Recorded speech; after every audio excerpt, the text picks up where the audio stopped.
Bai,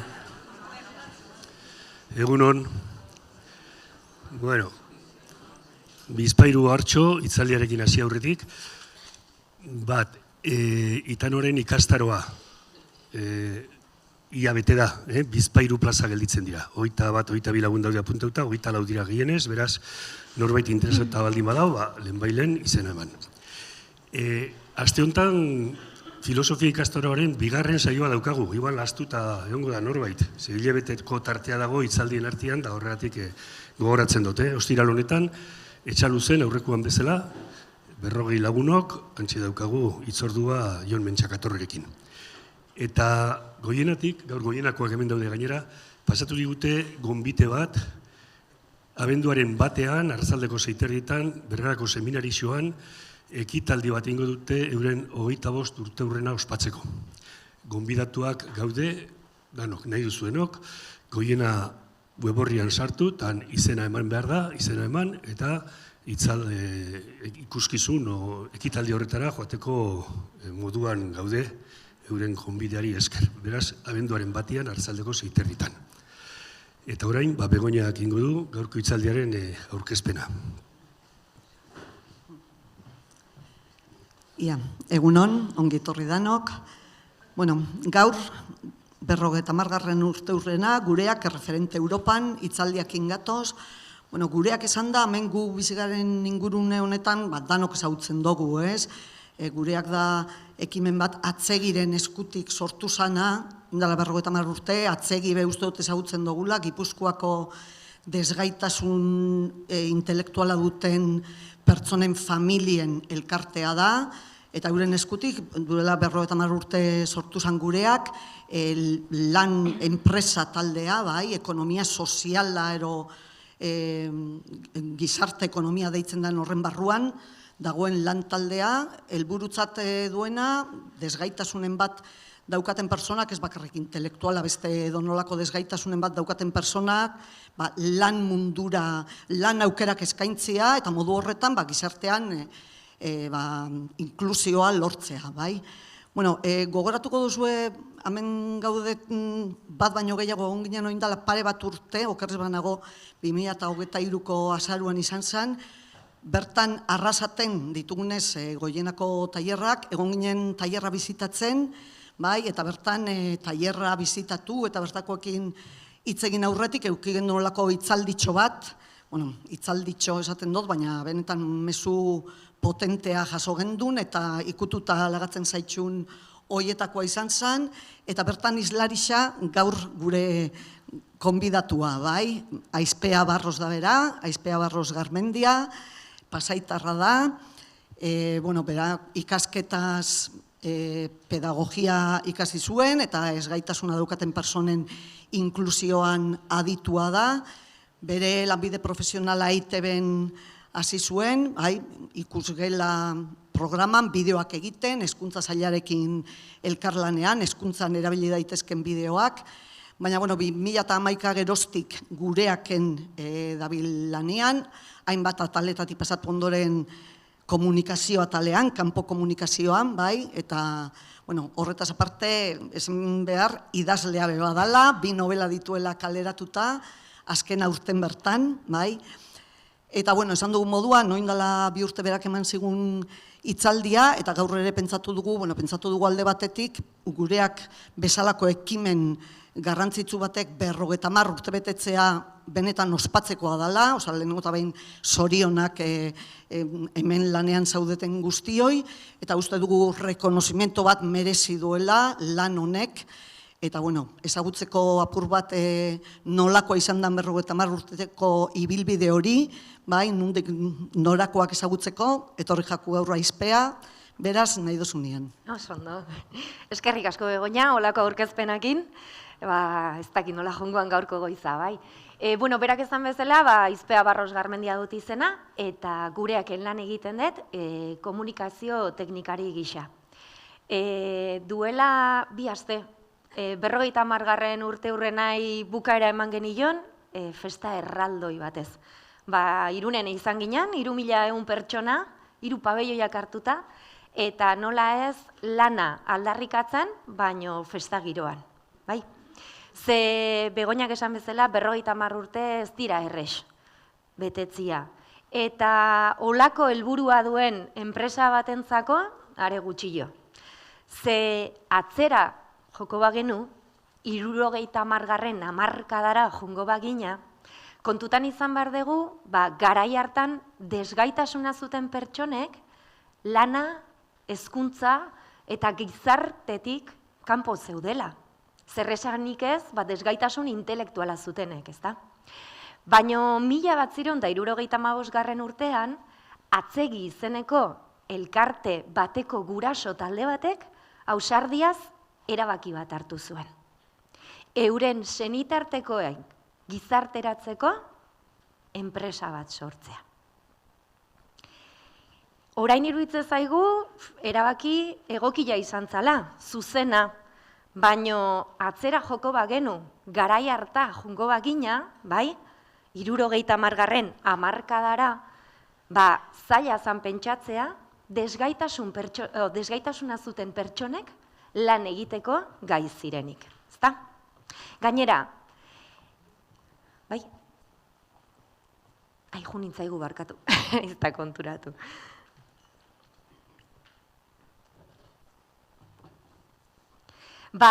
Esaten nahi nintzen bezala, enpresa bat sortu zuten, bai? Enpresa bat, euren senitartekoak lanaren bitartez gizarteratzeko aukera izan zezaten. Eta gureak deitu zioten. Gurea. Zeren azken finean, pertsona horiek etzian arrotzak. Bai, gure anaiarrebak zian, gure lengusuak, gure bizilagunak, gure jendea.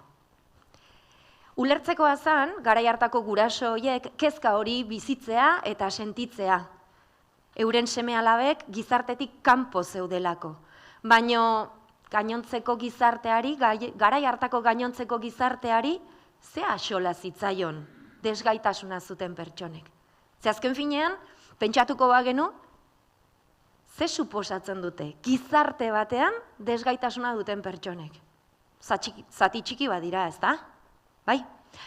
Osasunaren mundu elkarteak 2024 urtean aurkeztutako datuen arabera mundu mailan desgaitasuna duten pertsonek 16% dira. Hau da, 1.300 milioi pertsonak dira. 6 pertsonetatik batek desgaitasunen bat garatu du. Eta gainera gainontzekoak jaio ondoren garatutako egoera bat dute gaur egun. Eta hemen eserita gaudena, nizutik naona, ez gaude egoera hortatik salbu etxita. Beraz, erronka handi bat zan. Eta ez dugu ahaztu behar, desgaitasuna duten pertsonak, eskubide osoko pertsonak direla, eta eurek ere lana bizitzeko, aisialdiaz disfrutatzeko eskubidea dutela. Eta gizarteak ere badula hortan lan. Bai. Seinalia galdu gure portatilan dago pendrive baten sartzeko keria. Ai, gordein bat. Perfecto. Esker. Listo. Bueno, gero azalduko izuet, baina teknologia guregan aurrera pauso handia suposatu du, baina batzutan ikustu ez duten bezala teknologiak ere kale egiten digu, ez? Bueno, hortxe lehen aipatutako datuak, batez ere kontzientzia hartzeko desgaitasuna duten pertsonen kopurua ez dela horren txikia. Bai? Eta lan aukerak sortu daitezkela, gerora ere gure lurraldeako aberostasuna sortzeko, ezta?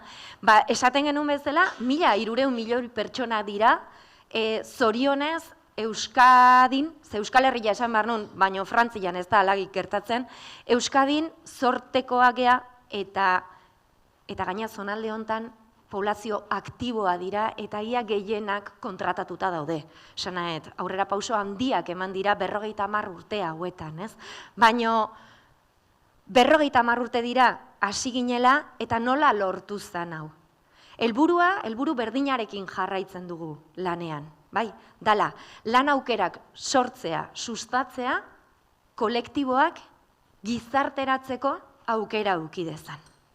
Eta garai harteko gurasoek, garai harteko enpresariekin bildu ziren enpresa bat sortzeko.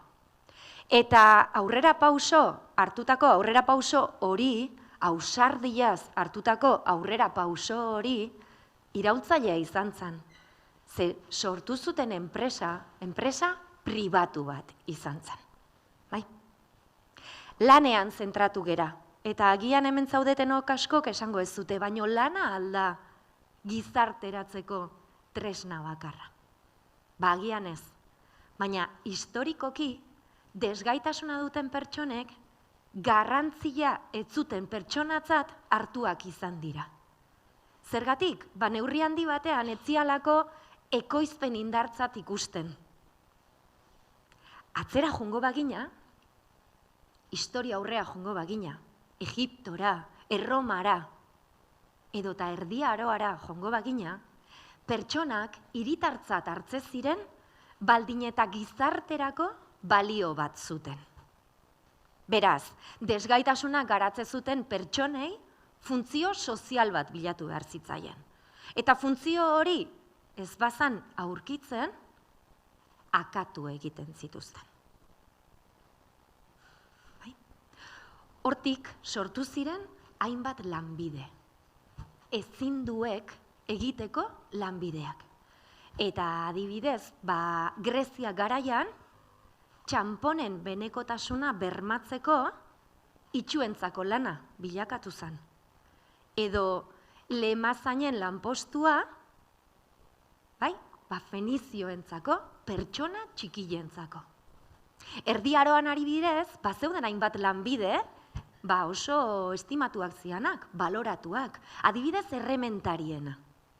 Eta pertsona hauek tokiz aldatu ez zitezen euren ezagutza eraman da, kasu askotan mutilatzen zituzten. Pentsamolde hori gaur egun arte iritsi da. Jarraitzen dugu gehienok pentsatzen, pertsona aktiboak baldin bagea gizartean, balio bat dugula, eta gizarteak onartzen duela gure presentzia. Eta guk ere, gauzak egiteko eta aldarrikatzeko eskubidea dugula.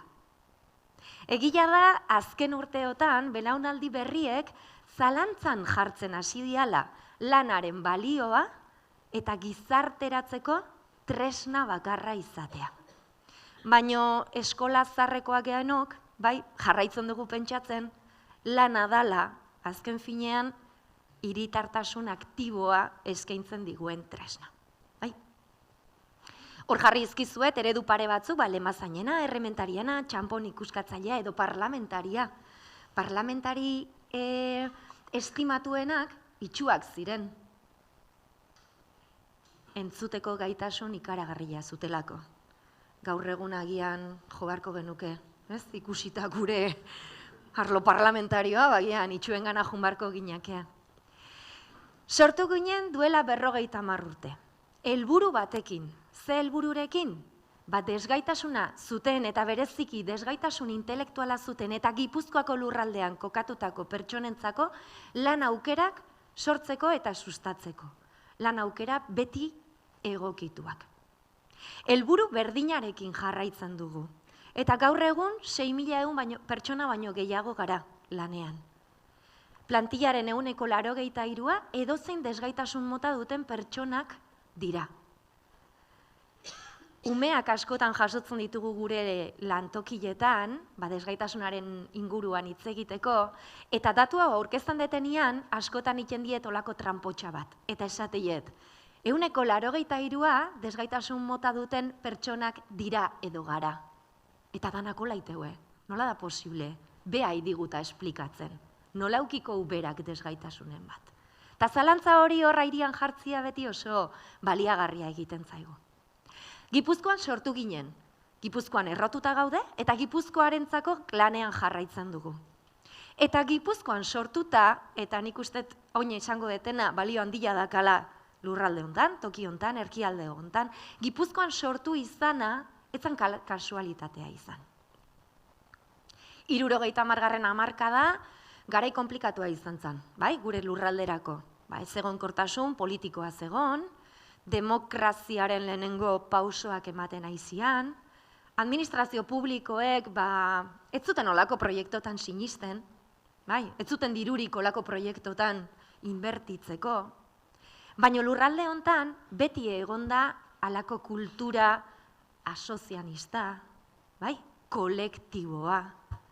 Atzegiren sorrera bera, guraso elkarte bat, kezka bat, behar bat ikuste zuten, eta elkartu eta arazo horri erantzun baten eman nahian elkartea sortu zuten eta gureak. Bai? Ikastolen mugimendua, kooperatibismoa. Beraz, Gipuzkoan sortu izana ez da kasualidadea. Eta nunbaiten olako proiektu bat sortu behar baldin bazuen, lurralde hontan izan behar zuen. Bai? Hemen sortu ginen, helburu batekin, eta ikusten dezuten bezala, ekonomikoki ere, ez doa gaizki. 250 milioi euro izan zen joan den urteko volumen ekonomikoa, gureakek sortu zuena. 6.000 pertsona gara, kolektiboaren 83% eozein desgaitasun mota duten pertsonak dira. Sortu ginen desgaitasun intelektualari erantzun bat eman nahian, baina gaur egun esan behar dugu gaixotasun mentala gorakada handia suposatu dula, eta gaur egun, momentu hortan ja sorpaso pixka txikila zeon, baina aurtengo datuak isten ari naiz, eta sorpasoa geroz eta handiagoa izangoa. Desgaitasun intelektuala duten pertsonak geroz eta gutxillo jaiotzen dira, bai? Eta gaixotasun mentalaren kopurua goruntz dijua.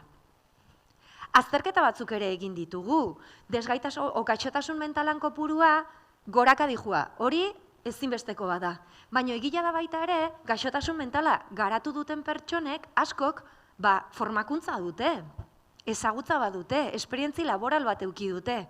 Eta gureak horren beste garatu danez, bai?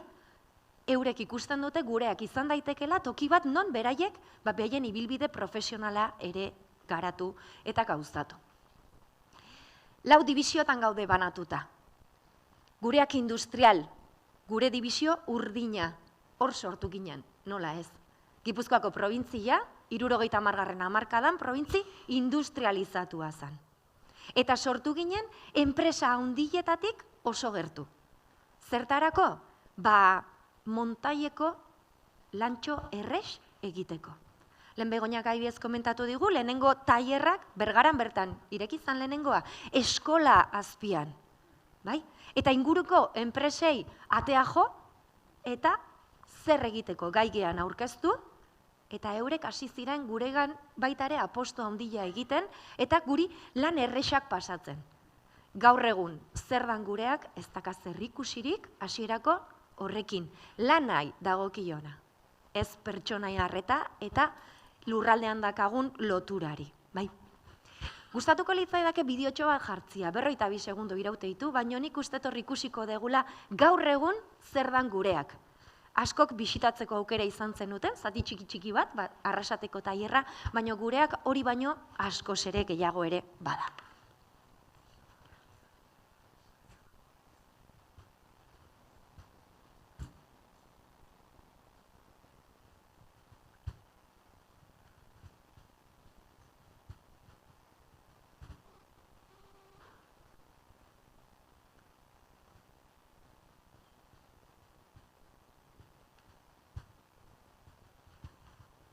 Gaur ez du nahi?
lau dibizio, lehen esan bezala, arlo industrialean hasi ginen. Montai errexetikanen gaur egun egiten ditugun gauzak egin arte. Gehien bat zentratuta gaude automozio sektorean. Eta argiztapena egiten dugu. Kotxentzako faruak egiten ditugu gehien bat. Aurreko argiak, atzekuak, intermitentiak, barruko argiak ere bai. Ia kotxe etxe guztientzako egiten dugu lan.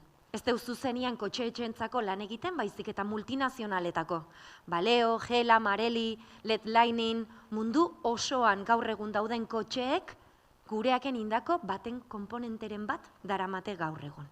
Esatea munduko 8 kotxe hartuko bagenu, horietatik batek gureaken indako komponente bat eramango lukeela.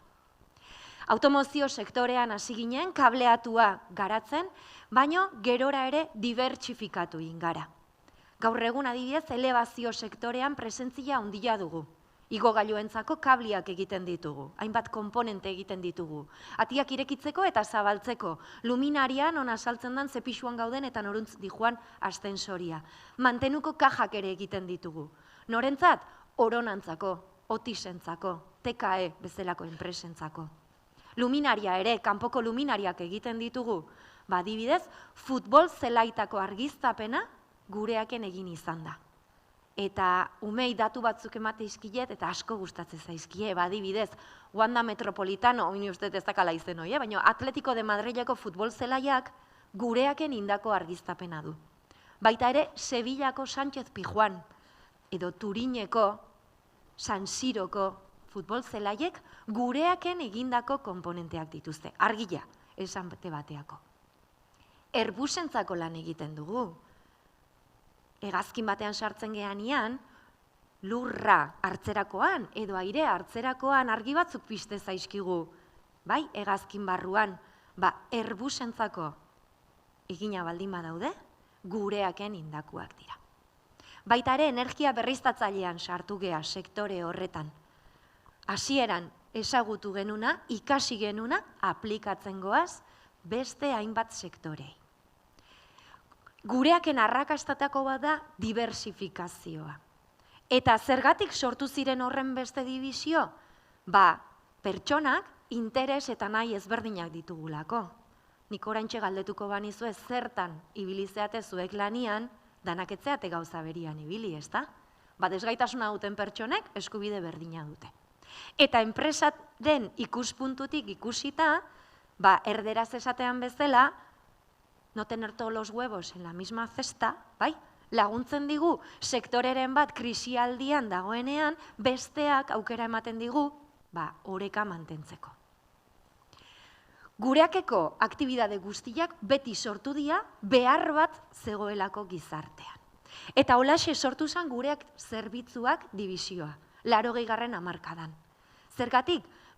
80. hamarkadako krisialdiaren ondoreoz, enpresa handi askok hasi ziren euren lanak externalizatzen. Beraien koreko lanai zentratu, baino agian jardineritza zuten, agian jangela zerbitzua eskaintze zuten, agian langileen arropa garbitzen zituzten. Eta zer erabaki zuten? Aktibidade horiek externalizatzea. Eta hor gureakek aukera bat ikusi zuen. Eta hola sortu zian jardineritza, garbiketa, ikustegia. Gaur egun sukalde zentral bat, non egunero 2.200, 2.500 jana ateratzen dira. Zarregoitzetako, udalekin dakagun hitzartutako programa bati ere bai, bakarrik bizi diren pertsonentzako edo menpekotasun egoeran bizi diren pertsonentzako eurek janaria euren etxeetara eramateko. Eurek aukeratzen dute zer nahi duten bazkaltzeko, meriendatzeko eta faltzeko, eta guk taper txikietan euren etxeetara eramaten dugu. Era horta, elikadura osasuntxua eraman dezakete. Baita ere, oso presente gaude Gipuzkoako elikaduran. Ze Ogiberrintzako egiten dugu lan. Eta Ogiberrik saltzen ditun Madalena eta Palmeritak errendeian dakagun obradore batean ekoizten dira. Baita ere, Ezeizako pastak. Ezeizako tarta izoztuak bekaldian bizkotxo bat dute. Bizkotxo hori gureaken egiten da. Beraz, presente gaude, gasolindegiak ditugu Gipuzkoako probintzian. Eta hainbat herritako garbiketa egiten dugu. 80. hamarkadan gureak data post sortu zen. Lehen ezagutzen genuna gureak marketing bezala. Sortu zen behar batetik ere bai. Garai hartako aurrezki kutxak behartzutena zen, euren bezeroen etxeetara inprimakiak bialtzia, kontu korronteko datuak bialtzia. Hortik sortu zen gure imprenta eta posta banaketa.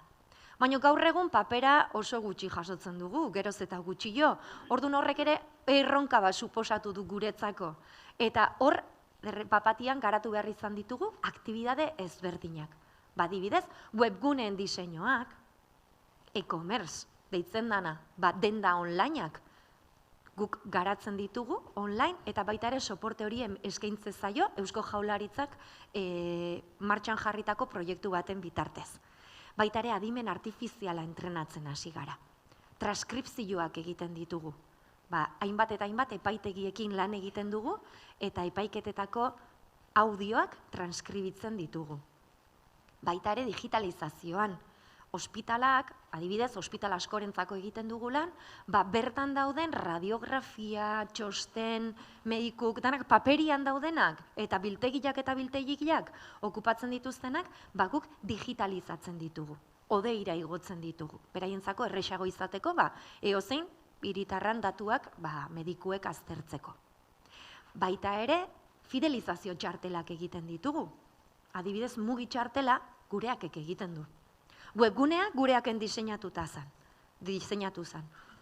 Gurera iriste zaizkigu zuen datuak, txartela inprimatu, argazkia txertatu, eta zuen etxeetara bidaltzen dugu posta zerbitzuaken bitartez.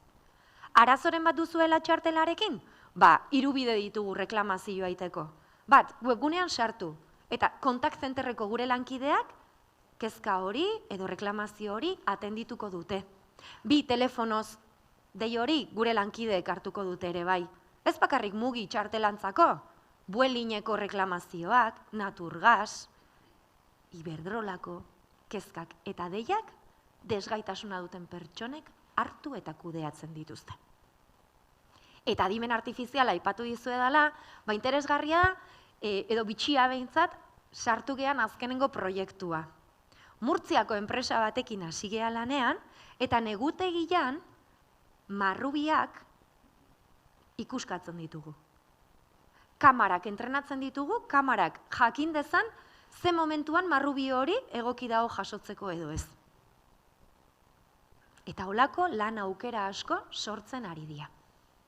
Duela 10-20 urte automozioak beldurra emate zigun, lanak enduko zigulako, guk aditua ginelako lan errexetan. Gaur egun adimen artifiziala da, kolokan jartzen duna, gure lanbidea edo. Baina guk bildurra baino gehiago, bilatzen diogu beste aukera bat. Eta beste aukera zeinentzako. Gaur egun oraindikan lan merkatutik urrun dauden pertsona hoientzako. Eta nola lortzen dugu hori? Gure metodologia martxan jarrita. Gureaken sinisten dugu, desgaitasuna ez dagoela horren beste pertsonarengan, baizik eta pertsona horrek duen ingurunearekin duen harremanean. Pentsamolde hau ez da berria, 80. hamarkadan hitz egitezan, desgaitasuna eta ingurunearen arteko harremanean.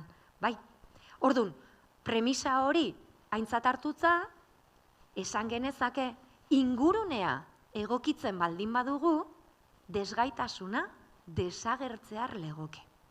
Eta eredu baten bitartez, saiatuko naiz pixketa azaltzen, Pertsona guztiak gaitasun batzukin jaiotzen gea. Batzuk ona gea gauz batian edo bestean, ikasi edo ez, Baina formakuntzari esker, gure gaitasun horiek handitu egiten dira. Lan mundura iristen geanean, lanpostu bat aurkitzen deunean, gu gea lanpostu horri egokitu behar geanak, ezta? Lanpostuak eskakizun batzuk ditu. Nik hotel bateko harreran lan egiten baldin badet, jakin beharkoet ordenagailuekin ibiltzen, komunikazio on bat eukitzen, hizkuntzak, esan nahet, ni egokitu beharra dakat lanpostu horren eskakizuneta. Gureaken arrakasta edo sekretua da, ez dala pertsona lanpostura egokitzen dana, baizik eta lanpostua da pertsonaren gaitasuneta egokitzen dana. Eta nola lortzen dugu lanpostu hori egokitzea? Batetik, egokitzapen fisikoak eginda. Eta hau erresa da, askotan jartzen dut eredu tontotxo bat, baino reala dana, Bidegi, hau da autopista kudeatzen duen enpresa, desgaitasuna zuen pertsona bat kontratatu nahi zuen. Eta bilatze zuen lanpostua zen, kabinetan lan egitea pertsona horrek. Bueno, perfil egokiko pertsona zegoen, gureaken, interesa zuena bidegin lan egitea, baina pertsona honek gurpildun aulkian mugitzezan mundutik. Beraz, perfila aurkeztu zanean bidegik esan zuen, ez da posible.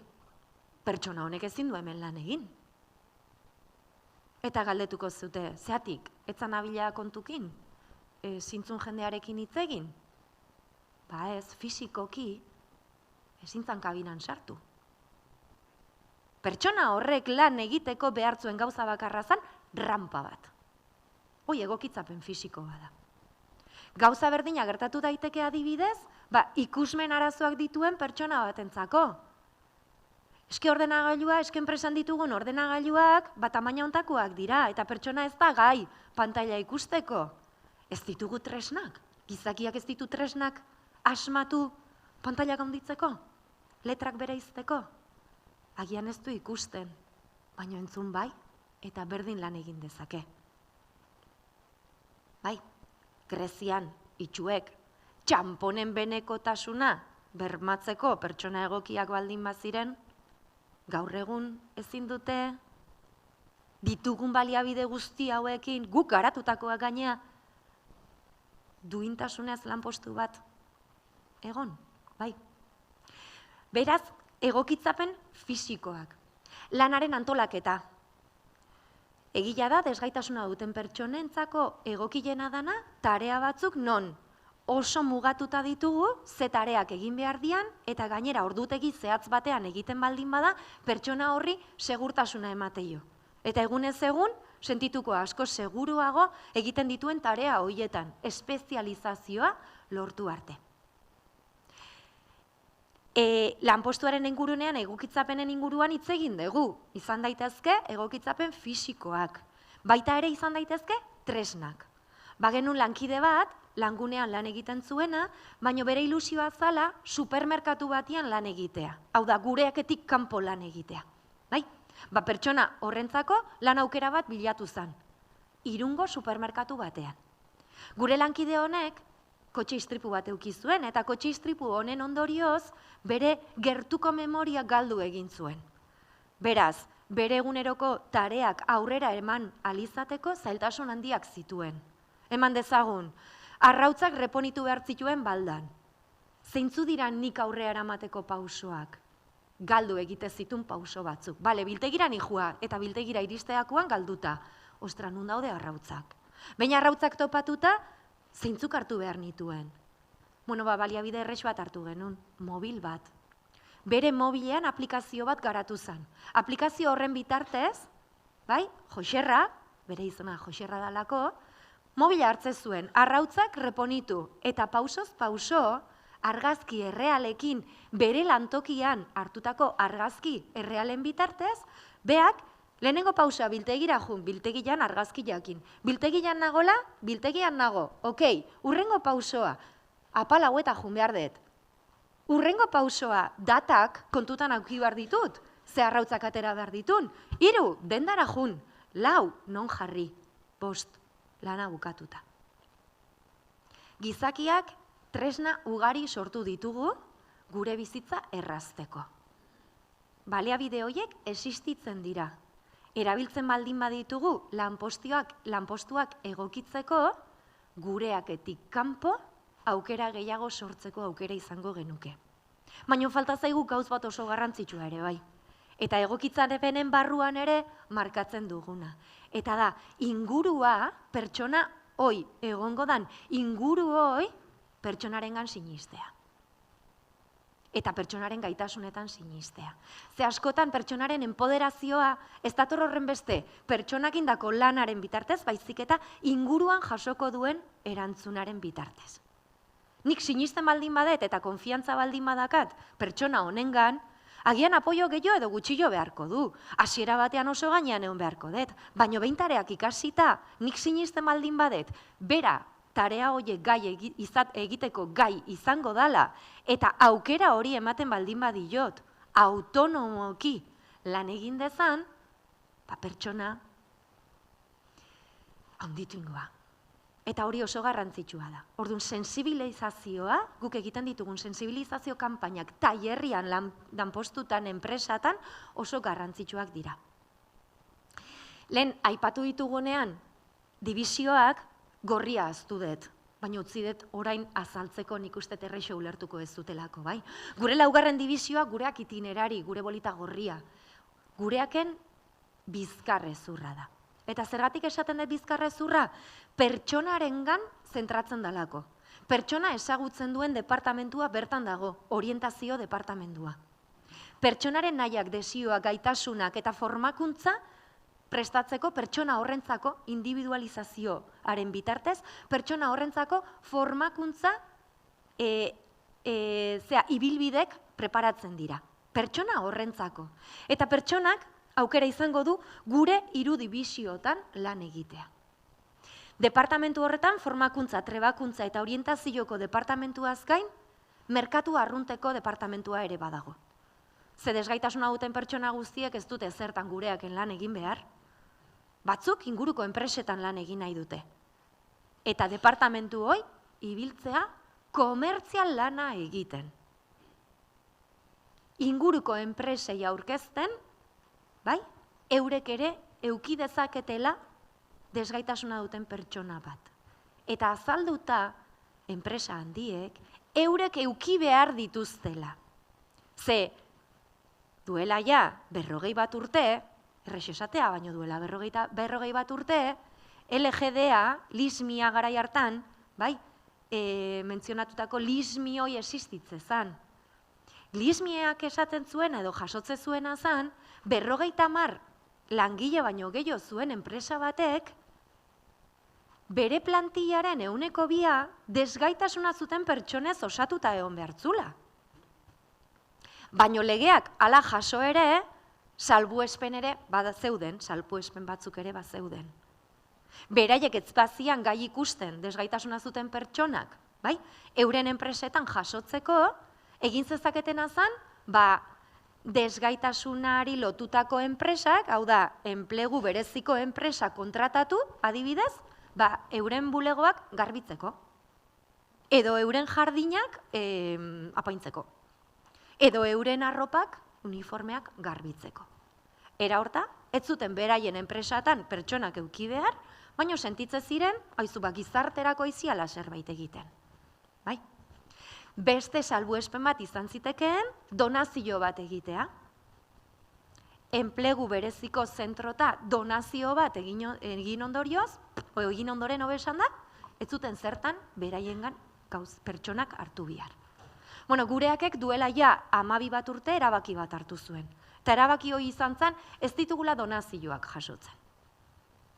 Zu prest zaudela donazio bat egiteko? Erki, donazio horren kopurua erabiliko dugu, zure enpresa egokitzeko. Goazen ikuskatzea ze lanpostuk dituzun. Lanpostu horien artean, egongoa zerbait, non desgaitasuna duen pertsona batek, benetan lana egin dezake. Goazen ikustea, ea egokitzapen fisikoren bat behar duen. Ea zuen lana antolaketa behar duen.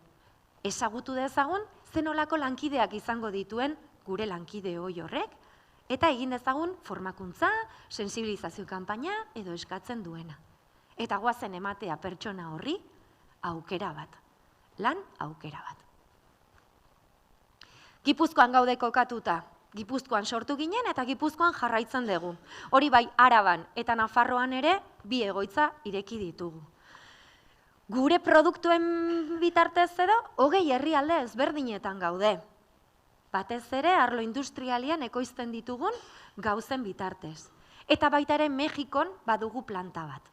Logistikoki eskatze ziguten planta bat eukitzia Mexikon, nafta merkatuai zerbitual izateko. Amerikako merkatuai zerbitual izateko. Mexikok bazuen enpresa txiki bat, Zinea izenekoa, haiekin harremanetan jarri ginen, baduela 50 urte egin genuen bezala Gipuzkoako enpresekin. Mexikoa joan, ikusi, zelan aukerak sortu zitezkeen bertako jendiantzako, eta gureak Mexiko sortu genuen. Gaur egun 58 pertsonek egiten dute lan, eta handitzeko proiektu bat badago. Eta esan behar dugu, Gipuzkoako erakunde publikoari gureak existitzea ez diola suposatzen ia gastorik. Ze gureakek sortzen duen balio sozial bateratua jasotzen dituen diru laguntzak baino askoz ere handiagoa da. Hasieran aipatu bezala, erronka handia zuten garai hartako gurasoek, ezta? Enpresariekin bildu ziren eta erabaki ausarta hartu zuten. Zein? Enpresa pribatu bat sortzea. Ez gobernuari lotutako enpresa bat. Bai?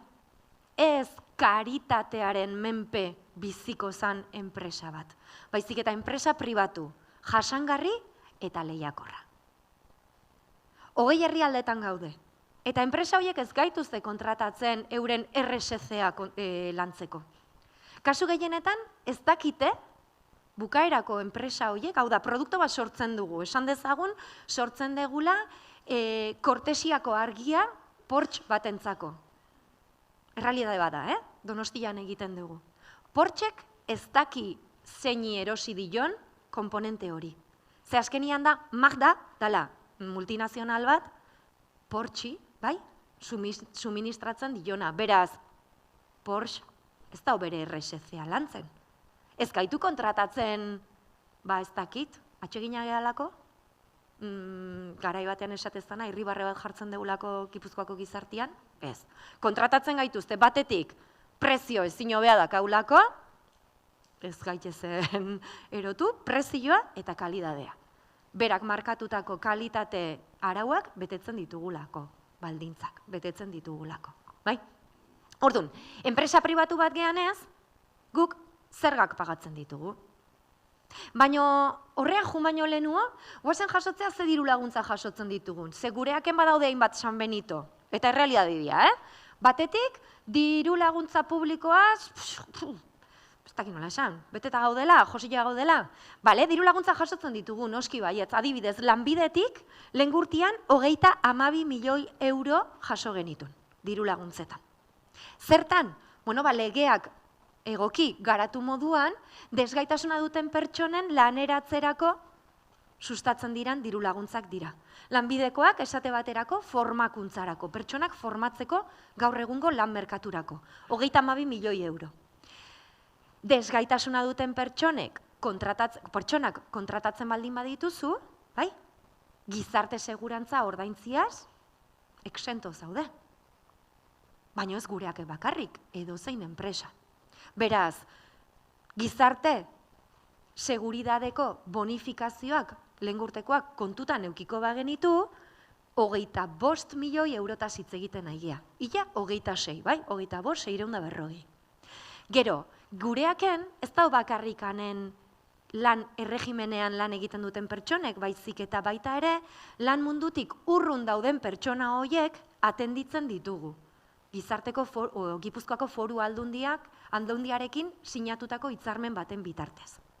Pertsona hauek, agian, hasiera batean lan merkatutik urrun daude, baina formakuntzari esker, lantokian egiten dituzten lan errexei esker, poliki-poliki gaitasunak garatzen dijoazte. Eta agian pertsona horiek, momenturen batean, lortuko dute enplegura paso ematia. Besteak berriz, euren mugak ezagututa, bai? Lan mundutik kanpo biziko dira, agian euren bizitza osoan. Baina guretzako oso garrantzitsua da, pertsona horiek toki bat eduki dezaten. Lanean daude, lan oso errexak egiten, baina linea berean, espazio berean, jatorduak, deskantxuak, danak alkarrekin egiten ditugu. Eta alkarrekin egon da, pertsona hauek enpoderatu egiten dira, komunikazioa lantzen dute. Adibidez, informatika nahitzen dira, lantaldean lan egiten ikasten dute. eta gaitasun soziolaboral guzti hauek lantokian hartzen dituztenak, gero erabili ditzazkete baita ere, gizartean auzoan. Euren lana baloratzeko gratifikazio bat jasotzen dute. Bai? Atendituta daude eta dirutxo bat jasotzen dute hilabetero, euren lan hori eskertzeko. Euren diru horrekin gai dia auzoko taberneta juteko, zinea juteko, kirola egitera juteko, eta gaina hori sustatu egiten da langunetik, Zabala programaren bitartez. Euren herriko bizi aktiboan ere parte izateko. Beraz, gizarte segurantzako bonifikazioak, Gipuzkoako Foru Aldundiko hitzarmenaren bitartez 8 milioi euro. Eta gero guapak dira desgaitasuna duten pertsona kontratatzen baldin baditu enpresa batek gobernuak ulertzen du pertsona horiek apoio extra bat beharko dutela. Enpresa arrunt batian 100 langilekiko enkargatu bat baldin badakagu, gureaken 14 langiletatik enkargatu bat. Orduan, ratio hori pixket diruz laguntzeko, kostu hori diruz laguntzeko, guapan diru saria jasotzen dugu. Diala 5 milioi terdi. Hau da, lehen urtean gureakek 71 milioi euro jaso zituen diru laguntzetan. Dirua dala. Zertan erabiltzen da hori? Baina azalduko izuet. Lehenengo, lehen esan bezala, enpresa pribatu bat, gea. Egunero persiana irekitzeak suposatzen du zerga batzuk ordaindu behar dituzula, ezta? Lehen urtean zergetan bakarrik, ia 53 milioi euro pagatu genitun. 52, 942. Zeharkako zergak. Azken finean, guk produzitu alizateko gauzak erosten ditugu.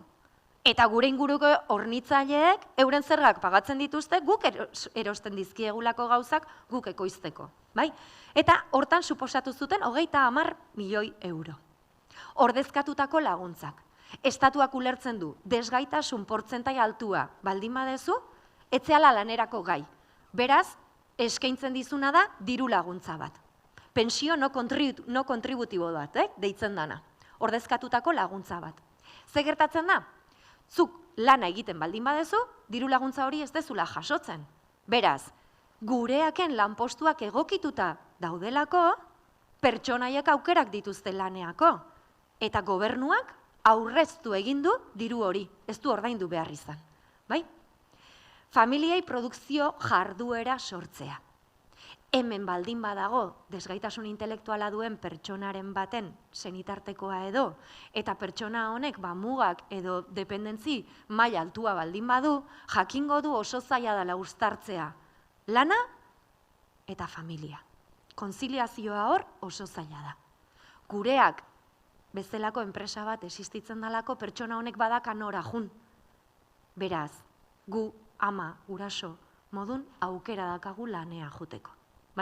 Hortan, estimatzen da, 12 milioi euro bat sortu diala, jendea, egoera hortan bizidan jendea, gureaken atendituta dagoelako, euren senitartekoak lanera jun daitezkela. Gero, orientazioa, azken finean, desgaitasuna duen edozein pertsona gureak ajun daiteke orientazio bila. Ez bakarrikan lan esparruan, baizik eta laguntze zaio baita ere, ze laguntzak dauden. Gipuzkoa mailan, Euskadi mailan. Eta noa joan behar duen, diru laguntza horiek eskatu alizateko edo lortu alizateko.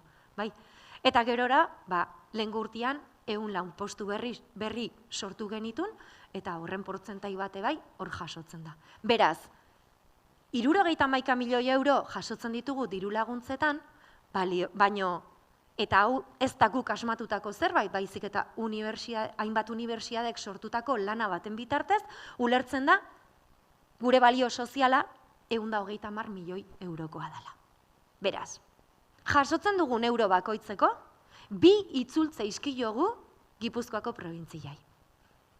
Eta gainera, eta nik uste arro esan behar deula, eta ez bakarrikanen gureaken lan egiten dugunok, baizik eta Gipuzkoan bizigeanok, esan behar duguna da, arro sentitu behar gehala, gizarte soziala horren presente duen, ez enpresa hau bakarrik, zenbat enpresa ditugun lurralde honetan, eta zenbat aukera sortzen ditugun, biztanle guztientzako.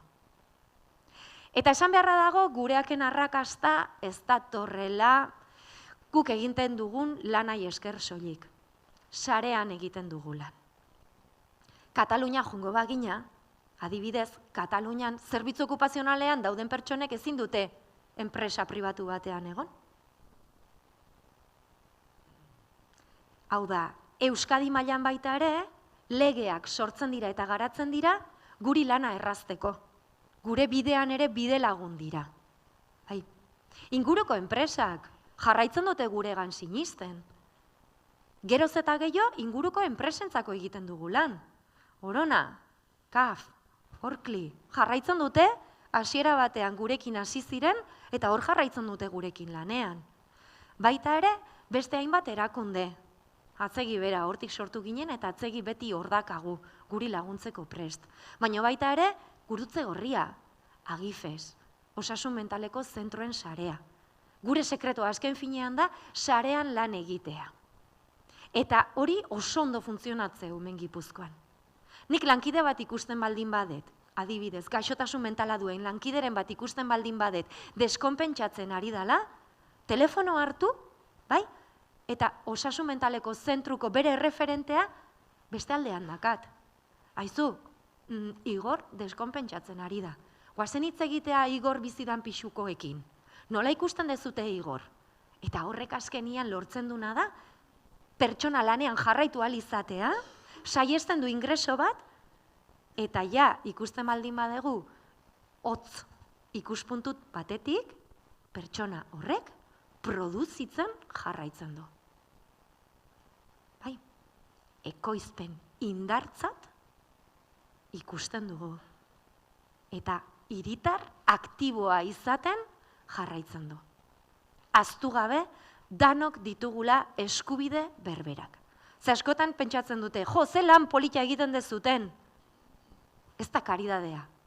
Da pertsona guztien eskubideak bermatzea. Eta zuek ere, honen parte zeate. Gaur honea etorrita, guri hitz egiten usteaz, eta orain gure mezua ere pixket zabaltziaz. Eskerrik asko.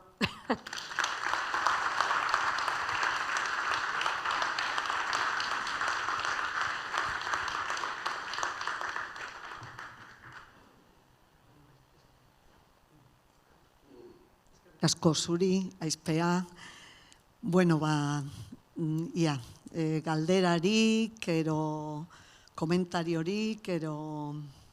Datu asko dira, gauza asko kontatu izkizuet ordu betean, bai, baina, bueno.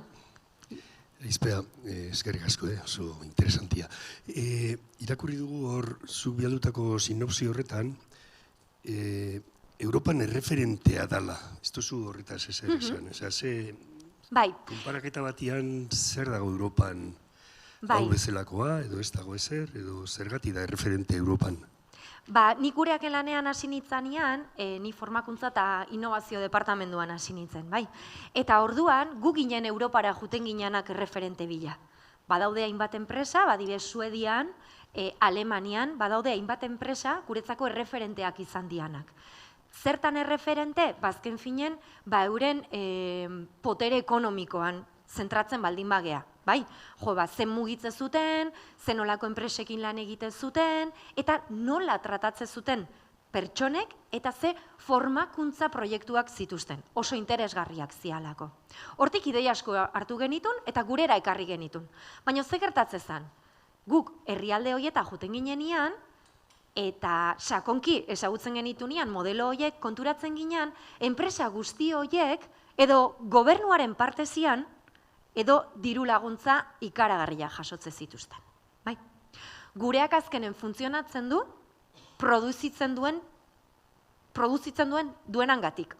Gure 84% da, azken finen, guk produzitzen duguna.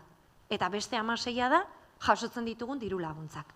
Karo, Alemanin, enpresak jasotzen baldin bazuten, estatu mailetik, 60% diru laguntzetan, ez zuten olako beharrik lehiakorrak izateko, hainbat eta hainbat merkatutan egoteko, ze behaien sostengua ziurtatuta zeon. 2010 krisialdiaren ondorioz, ze gertatu zen Europa mailan? Gobernuek diru murrizketak egin zituztela. Eta gehien bat nun? Gizarteai zuzendutako diru laguntza horietan. Beraz, enpresa hauek hasi ziren diru laguntza gutxio jasotzen, eta orduan beraien jasangarritasuna kolokan jartzezan.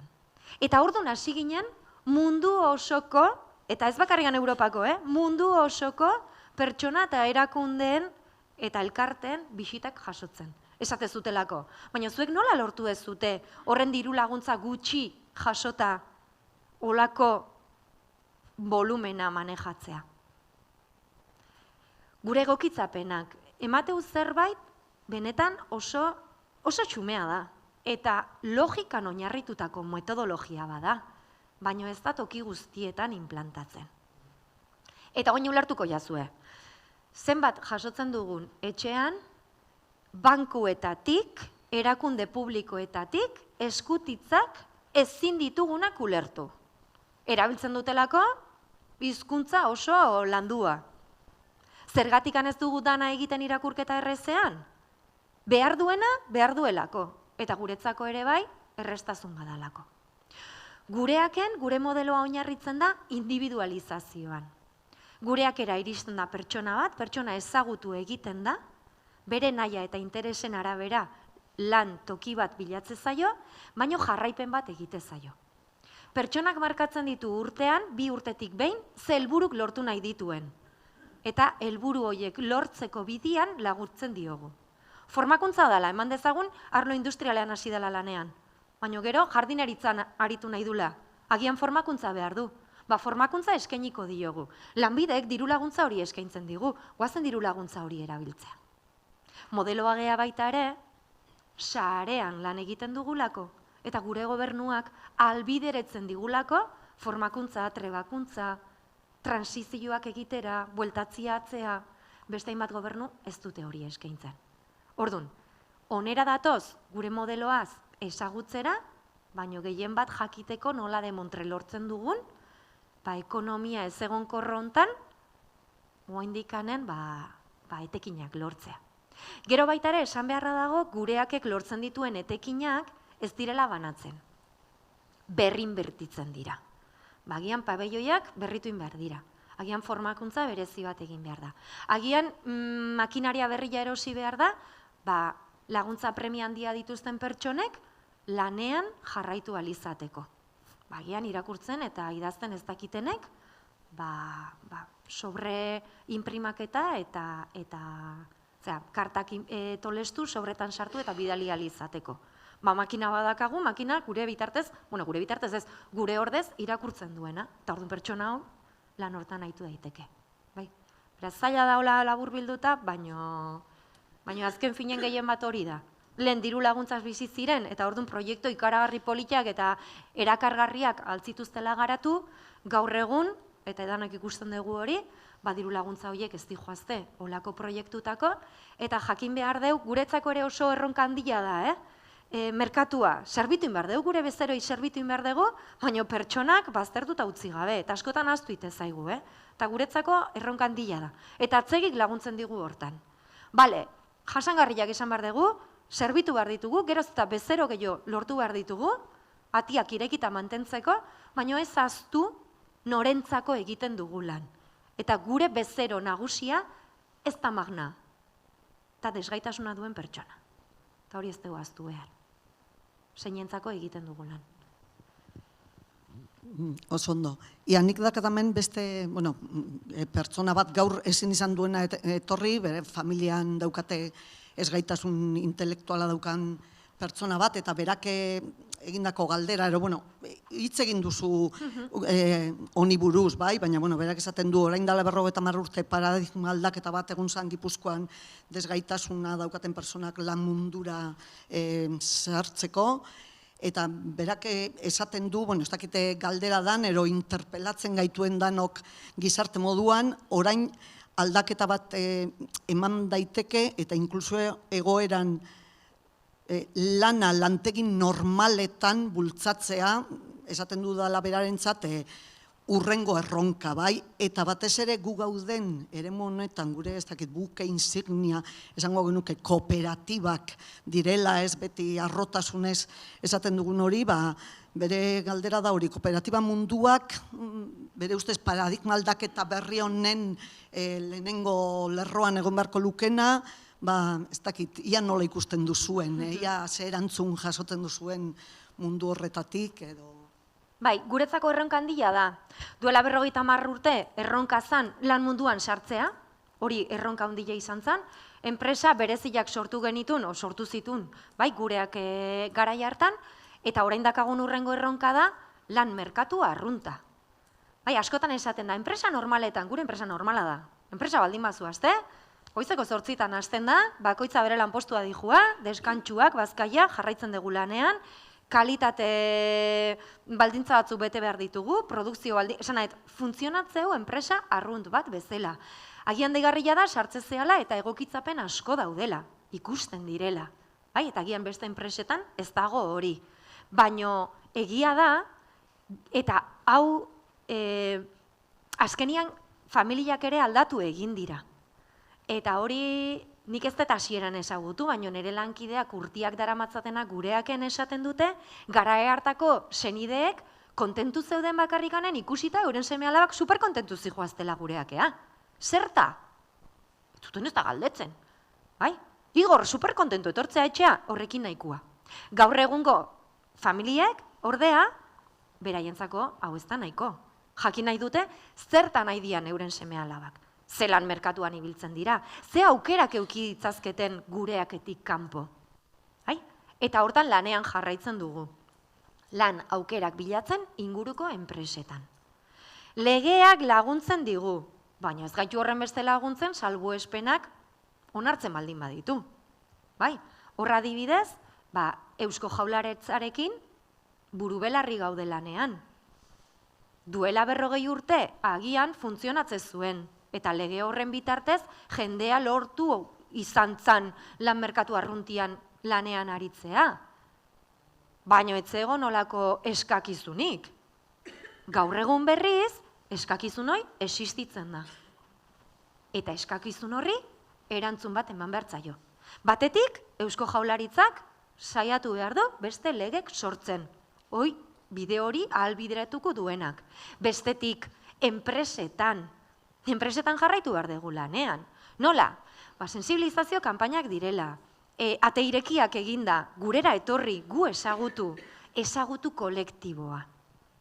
Azken finen, ode gertukoa dezun eta familian tokatu zaizun, edo jarraitzen du izaten kolektibo bat, aurreiritzi asko sortzen dituna. Bildurra. Komunikabidetan zer irakurtzen dugu gaixotasun mentalaren inguruan. Eta ez da errealidade bat. Ez da errealidade bat, benetan esatizuet. Ez da. Gaixotasun mentala duen pertsona batek, zailtasun bat du, noski. Baina, baditu baliabide asko, medikazioa dela, rutina, laguntza, apoiua, bere bizitza laborala normal garatu alizateko. Baina hortan ere, sinistuin behar dugu. Eta enpresek sinistu behar dute pertsona horiek lan egiteko gai diala. Eta helburu hori ez da aldatu 50 urtetan. Duela 50 urteko gizarteak ez zuen sinisten desgaitasuna zuten pertsonek lan egiteko gaizianik. Gaur egun aurrera pausoa, desente eman dia. Baina mundu hontatik urrun bizidean pertsona bati galdetuko bagenio, nik uste aurreiritzi hori berdin jarraituko lukela. Ez da gai?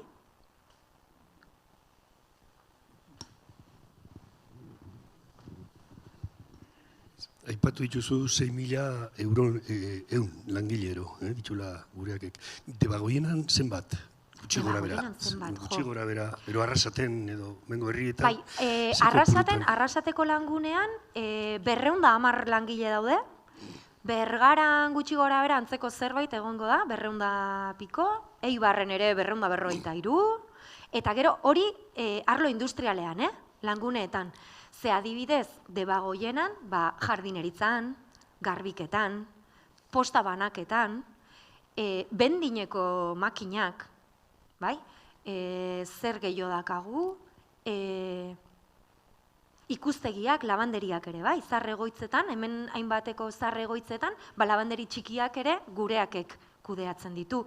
Beraz guztira, mila eta piko, pasako izuet datua, baino bada poblazio handi bat.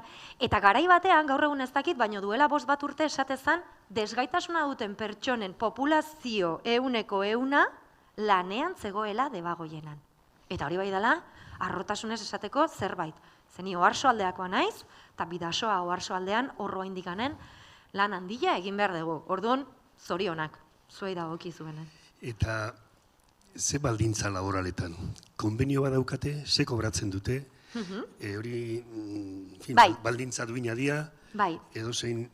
Bai, hor badakauza, benito bat. Sindikatorik bat dute. Bai, noski, bai. Nola da beraien erregimen laborala edo, nola da? Gureak enpresa taldeko, enpresa guztiek, konbenio baten bitartez regulatzen dira. Kasu batzutan izatea Euskadiko konbenioa. Ikusten baldin bada Euskadiko konbenioa, edo konbenio estatala ez dela duina, gureakek bere konbenio pribatuak ere, opropiluak sortzeko gaitasuna badu. Sindikatua dazkagu, noski. Enpresa pribatu normal bat bezala funtzionatzen du. Eta hor daude, pixket esan dezakegu jasota, ideologi guztitako sindikatok, bai, ELA, komisiones, lab, danak enpresa guztiek badute behaien ordezkarik.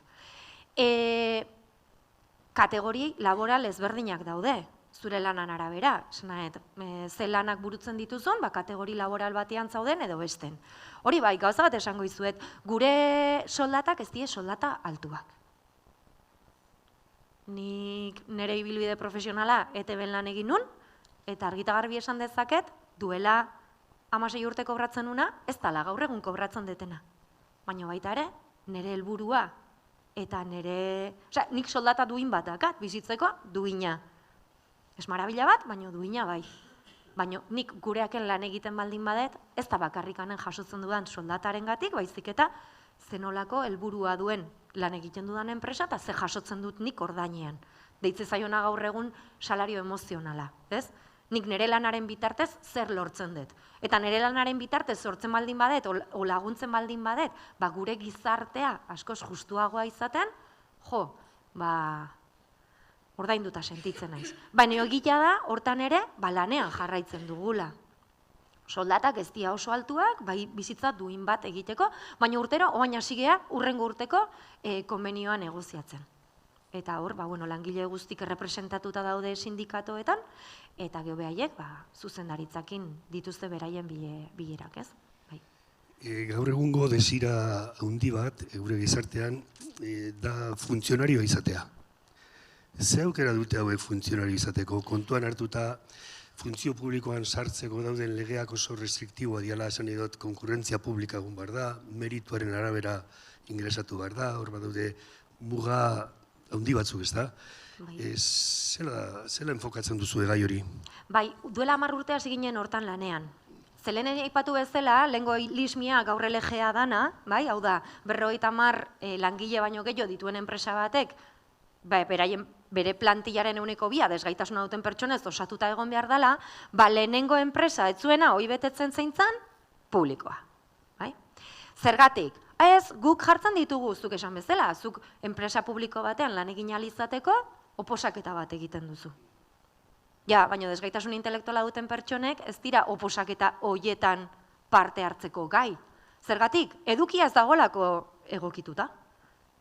Frogak ez daudelako egokituta, ez dialako gai, baizik eta, lehen aipatu bezala kartekin, naizela irakurtzeko, ulertzeko gai, berdin. Orduan duela 10 urte hasi ginen erakunde publikoarekin lanean. Eta hortik atera da, lehenengo oposaketa bereziak desgaitasun intelektuala duten pertsonentzako. Eta hortxe, mantxo guaz. Baina, Donostiko udalak atea zituen lehengo urtean 4 plaza, estatu mailan horrere aidia, ze baita egila da, esan behar dela, gaur egungo estatua, ez dela duela 10 urtekoa, eta hortan ere aurrera pausoak ematen nahi dela. Oraintxe bertan ireki da beste deialdi berri bat, hau Gipuzkoako Foru Aldundirako. Baina, oso poliki goaz. 2 lanpostu Donostiko udalian, 3 lanpostu Gipuzkoako Foru Aldundian, 2 lanpostu trafikon estatu mailan, baina bueno. Eta guk ere bai gureak etikanen eskaintzen duguna da formakuntza. Bai, pertsonak lan ordutik kanpo etorri daitezke guk antolatutako ikastaro batzuetan parte hartzeko, guk egokitutako materiala helarazten diegu eta baita ere eskola pribatuak jasotzeko, pribatuak ez individualizatuak jasotzeko aukera dute. Ba, oposaketa horietan laguntzeko.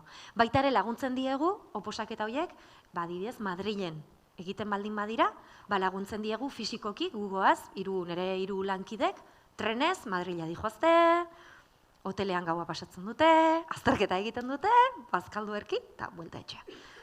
Hortan ere, azkenian eskubide bada, orain arte ukatu indana, eta hortan ere lanean dihardu bai.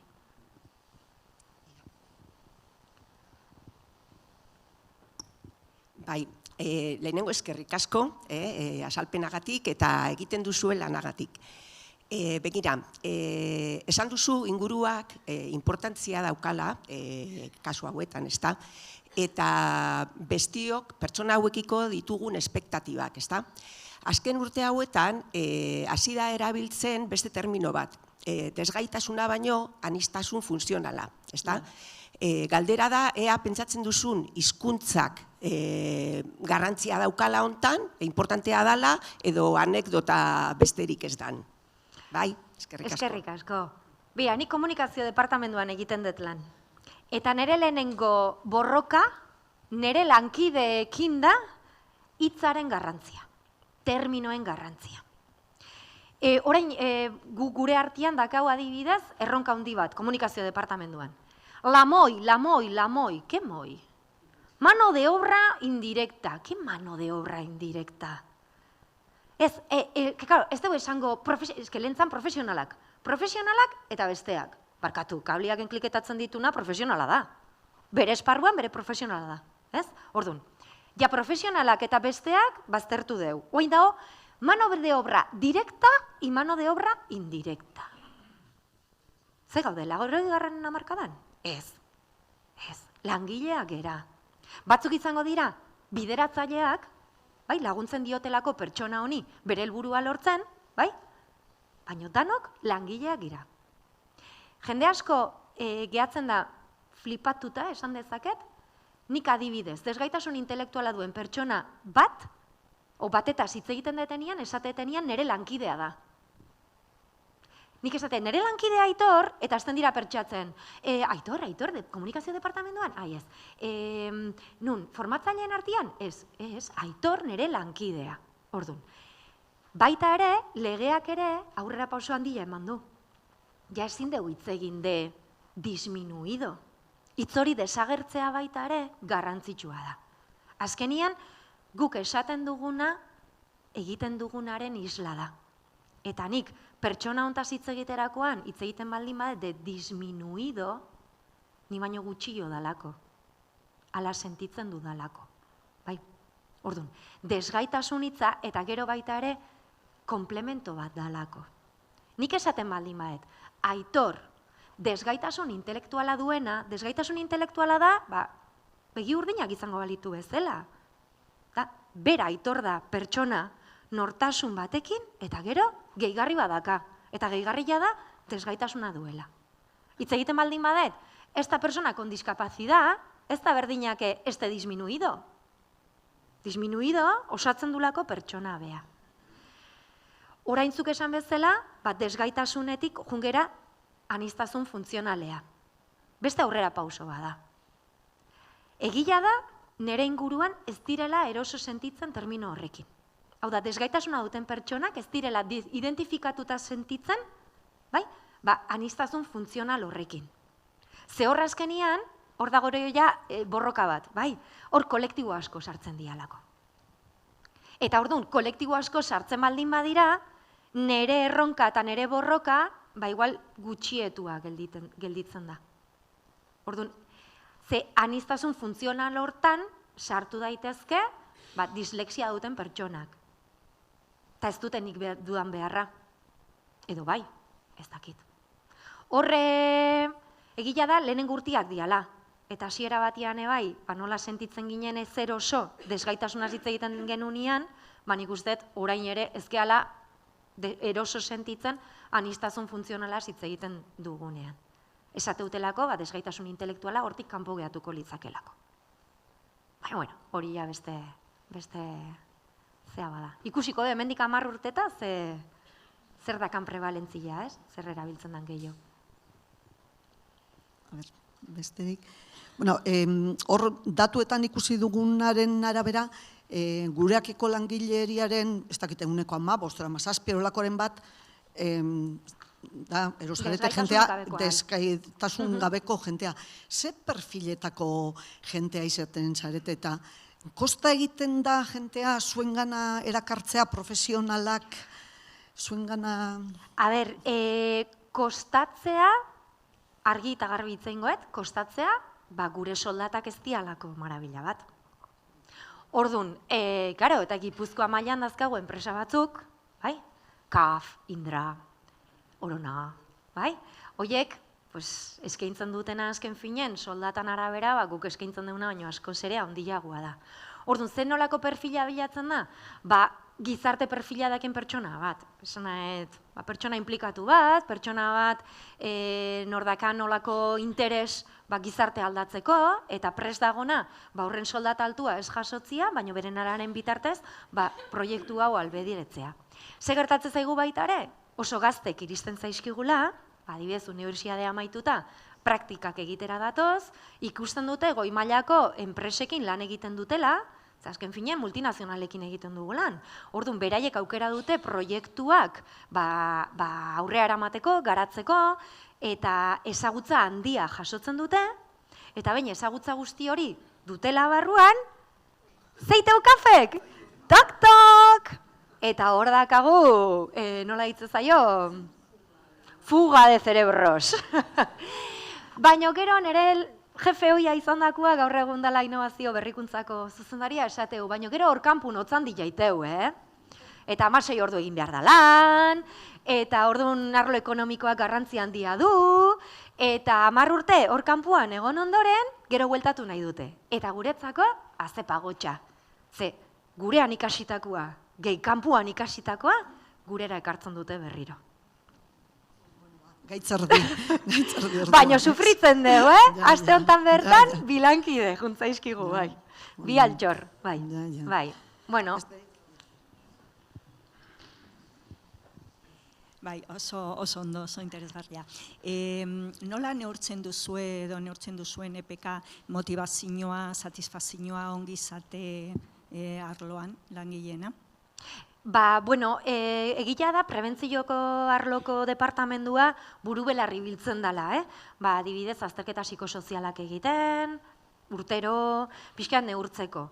Batetik, beharrezkoa dalako. Gure kolektiboaren 27.000, hau da, 1.700 langile gaixotasun mentala dute.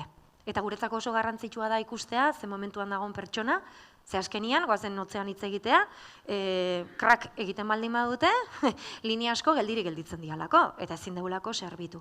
Orduan, hor azterketa asko egiten dira. Gero baita ere, lantalde txikiletan egiten dugu lan. Lehen esan dugu, 14 pertsonekiko enkargatu badakagu. Egunero goizetan, goizeko bilera azkarra egiten da. 5 minutuko bilerak izaten dira. Gerturatu, gaurko helburua da, hauta beste, zemu saudete, eta gero baita ere, aurrez aurreko erlazio, esango nuke, ona dakagula, edo behintzat gertuko erlazioa dakagula.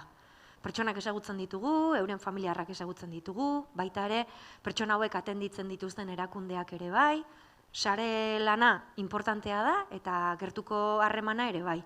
Orduan segituan identifikatu, ez da motibatuta, kontsumora bueltatu da, depresioan sartu da berriro ere, egiten duen lana ez dio betetzen eta paso egiten du. Orduan hor beti saiatzen gera, lan aukera berriak proposatzen, edo lanpostu aldaketa, tailerrian bertan. Baina egia da asko erresistentzia handia erakusten dutela. Askok lana bere tarea ondo ikasi dute, eta ez dute hortik muitu nahi. Eta esatezu, daramatzazu 8 hilabete, enkliketatu berdina egiten, guazen probatzea aldameneko linean lan egitera, beste lan aukera bada, kategorian ere bai igotzeko aukera emango izu, ez, ni hemen gustoa nago. Bestia berriz, egunero, 5 minuturo tokiz aldatuko lirateke. Eta hori ere, ezinezkoa da, horik azkenian produkzioa aurrera atea behar da. Orduan, nik esango nuke, gertutasunak laguntzen digula identifikatzen, ea pertsona motibatuta dagon, ez dagon, baita ere, zuzeneko harremana dakagunez, eta konfiantza bat sortzen danez, pertsona batzuk gai dia azaltzeko enau gustora edo bai. Besteak, igual urtiak emango deulanian, eta ez dia sekula atrebituko zuri esatea enau gustora. Egu antzeman dimar dugu, ez? Batetik edo bestetik. Orduan, neurtzen dira, bai, urtero. Eta gero talde txikian lan eginda, esango nizuke, ia astero, egiten dira, pertsonen bideratzaileen bilerak, kasu partikularrak eramaten dira bilera horieta, identifikatuta dianak ez dago azken aldi hontan ondo, zer egin dezakegun, zer ez, eta baloratu egiten da. Eta beti erabaki bat hartzen da globala. Ez bakarrikan hartuta lan esparrua, baizik eta zegoera bizitzen nahi dan etxean edo pixuan, zegoera lantaldearekin, lagunekin, eta eskua baldin badeu sartzia, sartzen dugu. Sekula astu gabe lanan zentratuta gaudela. Badodela beste hainbat erakunde, beste gauzetaz arduratzen dianak. Ez dakit erantzun dizudan ondo bai.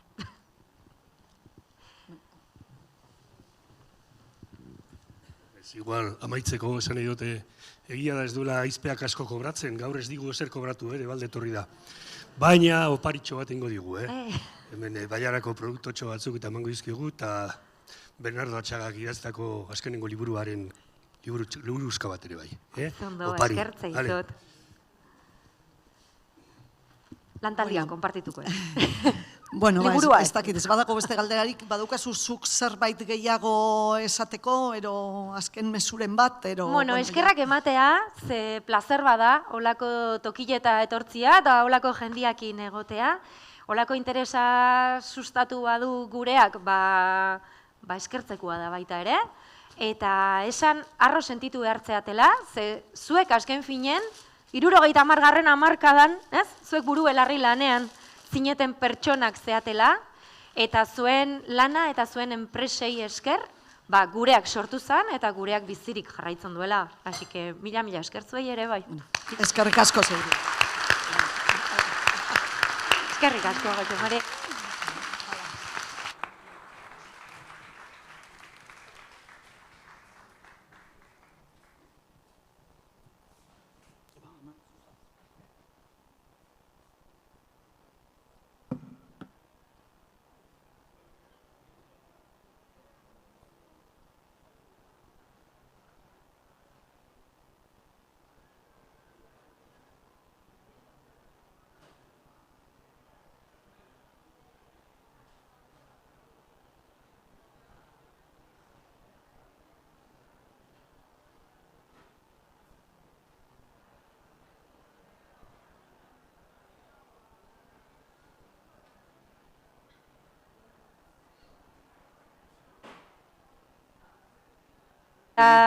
Bai, argitaletxeekin hau movida bada. Terrible. Eta nik, azkenian, nola